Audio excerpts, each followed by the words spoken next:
നിങ്ങളുടെ ഇഷ്ട പരമ്പരകൾ എക്സ്ക്ലൂസീവായി സൺ നെക്സ്റ്റ് ആപ്പിലൂടെ തികച്ചും ഫ്രീ ആയി ഇപ്പോഴേ ആപ്പ് ഡൗൺലോഡ് ചെയ്യൂ. ഗിരിയെ പറഞ്ഞപ്പോ അവക്ക് നൊന്തു. ചേട്ടനെതിരെ സംസാരിക്കാൻ അവക്കൊരു നാണം തോന്നിയില്ല. എനിക്കത് കണ്ടപ്പോ ഉണ്ടായ ദേഷ്യമുണ്ടല്ലോ.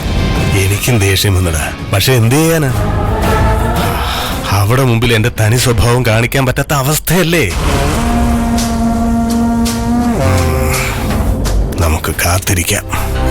വൈകാതെ നമുക്കൊരവസരം കിട്ടും.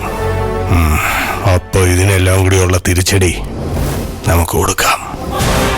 അതിന് തന്നെയാ ഞാനും കാത്തിരിക്കുന്നത്. എന്നെ ഡാഡി, ഞാൻ മഞ്ജുവിനെ കണ്ടപ്പോ ഗിരി ചെയ്തതിനൊക്കെ മാപ്പി വെച്ചു. അത് നന്നായി. നിന്നെ കുറിച്ചുള്ള അവിടെ അഭിപ്രായം നന്നാവും. അവള് ഗിരി ഉണ്ടാക്കിയ പ്രശ്നം കാരണം കല്യാണം മുടങ്ങുമെന്നുള്ള ടെൻഷനിലായിരുന്നു. ഇനിയും കല്യാണം മുടങ്ങിയാൽ അവളുടെ കുടുംബത്തിന്റെ മാനം പോകുന്നുള്ള പേടി അവൾക്ക് വന്നു തുടങ്ങിയിട്ടുണ്ട്. അത് മതി. ഇനി അവൾക്ക് ഈ കല്യാണത്തിൽ നിന്ന് പിന്മാറാൻ പറ്റില്ല. നാട്ടുകാരുടെ മുമ്പിൽ അവിടെ കുടുംബത്തിന്റെ മാത്രമല്ല, മരിച്ചുപോയ അവിടെ അച്ഛന്റെ പേര് നശിക്കുമെന്ന് അവൾക്ക് മനസ്സിലായി. ഇനി കാര്യങ്ങള് നമ്മുടെ നിയന്ത്രണത്തിലായിരിക്കും. ഞാൻ അവളെ കാര്യമായിട്ട് സമാധാനിപ്പിച്ചു.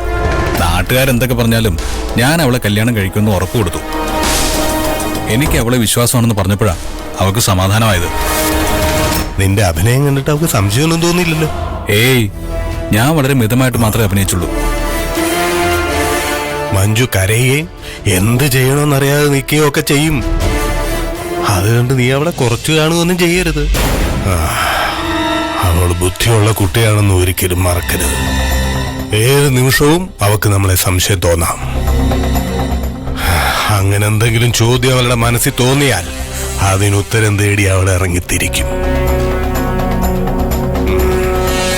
നമ്മുടെ ആവശ്യം കഴിയുന്നിടം വരെ അവിടെ മുമ്പ് നീ ഒരു നല്ലവനായിരിക്കണം. നമ്മുടെ പ്ലാനുകളൊന്നും അവൾ ഒരിക്കലും അറിയരുത്. അവളൊന്നും അറിയില്ല ഡാഡി. എല്ലാം നമ്മൾ വിചാരിച്ച പോലെ തന്നെ നടക്കും.